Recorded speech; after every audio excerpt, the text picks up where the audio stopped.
Hey, it's Chris here, home builder based out of Winter Park, Florida. In today's video, I'm going to share with you a project, a deal that we didn't purchase, that we didn't move forward with, and I want to share with you the thinking process behind that. I want to share with you why we didn't move forward with it.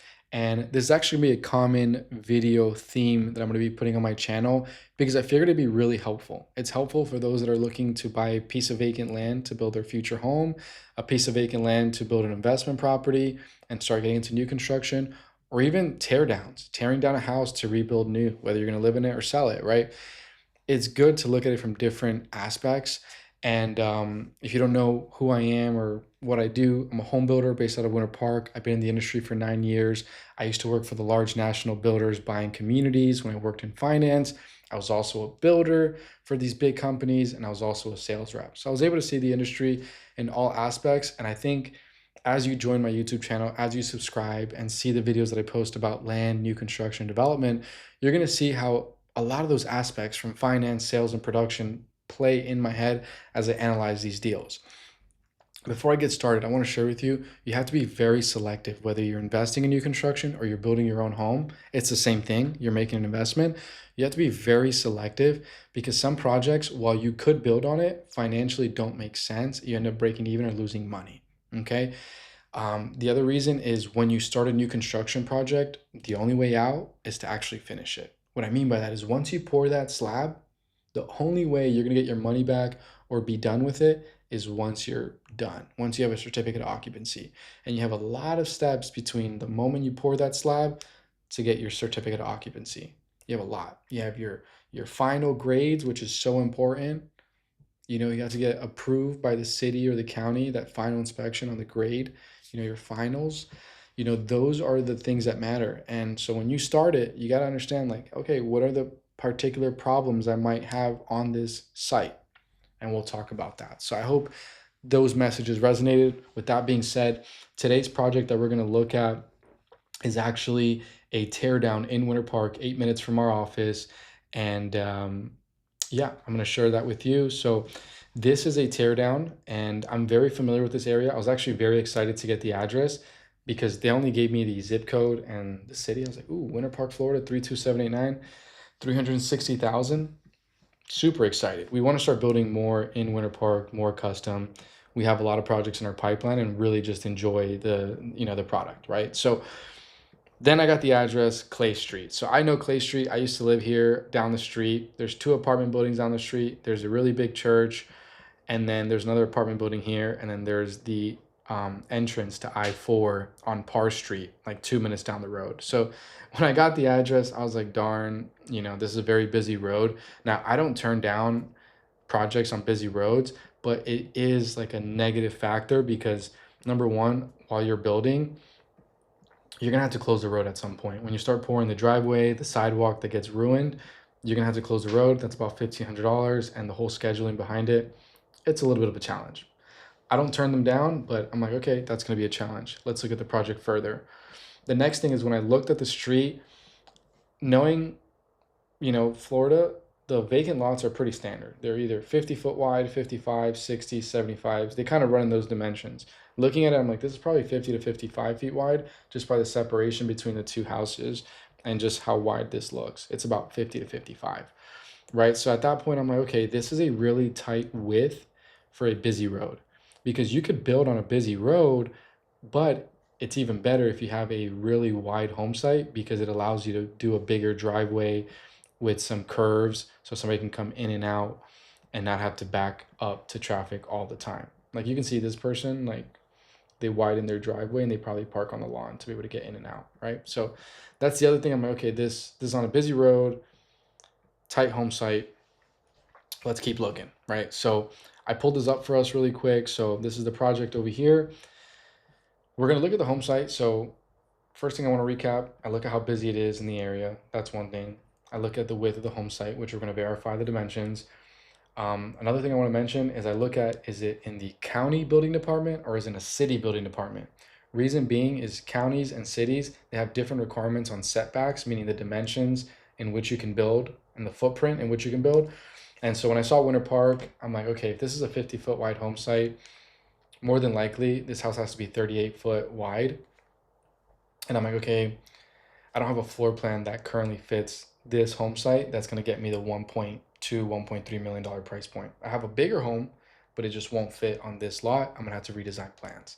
But I really pay attention what building department it is for that reason, for the building footprint, but also how long do they take to approve a permit? And do they allow third party inspections? Do they allow third party plan review to speed up the process if they do take a long time? And so that's the first thing. I'm like, am I familiar with them? If I'm not, let me go find out how long permits are taking, what the submittal requirements are, timeline, things like that. So now I know I'm going to be dealing with City of Winter Park here. So right off the bat, I knew the size of the home approximately that I need here, and situations that have to do with Winter Park. So next thing is, oh, actually, before I forget, zoning. So then I look at the zoning. So okay, it's Winter Park R1A. We'll look at that later. The zoning is what tells you the footprint of the house that it could be, how far from the road in the front, how far from the neighbors on the sides, and what size backyard you need to have. And that builds your building envelope constraints, okay? So that we can look at it later. Sometimes I don't even end up looking at it if the project's a no-go. So now that I looked at the map, right? So I clicked over here on map view. Now that I have the map, I'm like, okay, this is 50 foot wide, just like I thought. It's 135 deep. 135 is a very common depth for home sites. It's a great depth. You can do a lot with it. But 50 foot wide, it's also very good. A lot of the lots that I build on are 50, 60 wide. But the thing is, it's on a busy road. I'm doing a project right now in Conway. It's on a semi-busy road, but one thing I do have going for me, it's not off the highway, right? So people aren't running this road to get onto the highway. It's not around 3 apartment buildings, so not as dense. And the one that I'm building has a 75-foot wide home site. So what I did was I built a curve, a half loop. So when you come in, you can loop around and come out the other side, and you don't have to back your car into traffic every morning. You can just loop, and then the driveway on that loop, it can go straight, or you can go boom back in and then drive the loop in front of your lawn. So it's easier for access when you have a bigger home site on a busy road.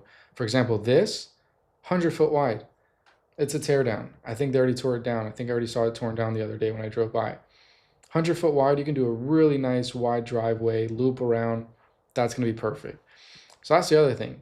If we're both building at the same time, I'm building on a 50-foot wide, he's going to build this house. Let's say they sell it for 1.5 million. Automatically, I got to ask for about 1.2 million because I'm half the size or less. I got to ask for like a million, 1.1, 1.2, depending on what they're asking for. So that could really mess up my sales price, is building next to each other and this person already having twice the size of my home site. So that's the drawback: the busy road, small home site, and building next to a competitor on a bigger home site, right? So automatically I'm like, I don't really want this. Now here's the thing. I mean, they're asking $300,000 for it. Could you build a really nice home there for about 400,000, 450,000? Yeah, and you're all in 750 in an area where houses are selling for, this is Clay Street, houses are selling for 1.6, 1.5. So like if you were building this for your personal home and you wanted to be in this area in this zip code, hey, you can be in this area for $750,000, 800,000, and look just like this. It's a no-brainer. But if you're buying something to then sell it and find that future homeowner, you might have to wait 6 months, 8 months, 12 months to find that particular buyer if you wanted that 1.1, 1.2 price point on this road, right? But if you're like, hey, I want to build my personal home, I don't mind that busy road as long as I'm in the area, heck, that'd be a good deal for you. You'd be all in 750, 800, even after hiring a builder, right? But this is so you have an idea of what the price points are in the area, all right?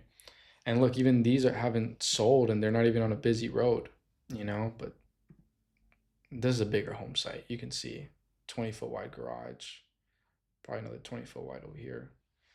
So yeah, that's the biggest things. Like I said, this video, I wouldn't make it super long.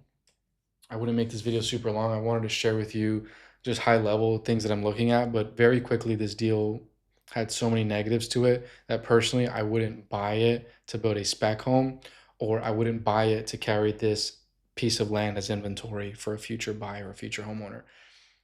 So that's what I was saying earlier. If I didn't say it, you have to be very selective. Sometimes, you have to, focus on location. And it's not just about the zip code, but it's also about like, hey, are you in a busy road? Are you on a corner? Are you in a cul-de-sac? Having all those positives for you, whether it's for your personal home or an investment, you're going to end up selling it one day regardless. You want to have all those things that you're thinking about. So, with that being said, I hope you found this video helpful. I'll see you on the next one.